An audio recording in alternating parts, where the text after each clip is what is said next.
நேத்து Punjab Kings Delhi capital match வெறித்தனமா இருந்துச்சுங்க. முதல்ல பேட்டிங் பண்ண பஞ்சாப் கிங்ஸ் 210 ரன் அடிச்சாங்க. பிரியான் சாரியா 56, ஸ்ரேயாஸ் ஐயர் 59, காப்பர் கானலி 38 அப்படின்னு எல்லாரும் அடிக்க 20 ஓவருக்கு 210 அடிச்சாங்க பஞ்சாப் கிங்ஸ்.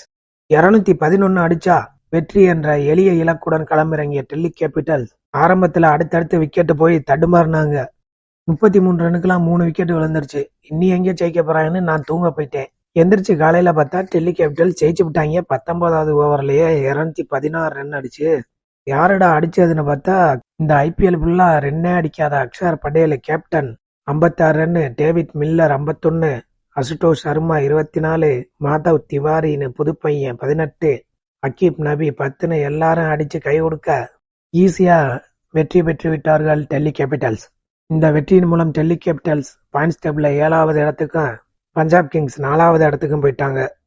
ஆனா பாவங்க பஞ்சாப் கிங்ஸ் ஃபர்ஸ்ட் 7 மேட்ச்ல ஒரு தோல்வி கூட இல்ல.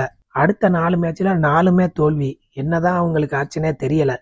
இப்ப அவங்களோட பிளே ஆஃப் கனவாவே போயிரும் போல.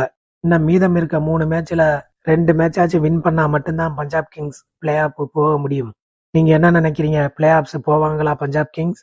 கமெண்ட்ல சொல்லுங்க.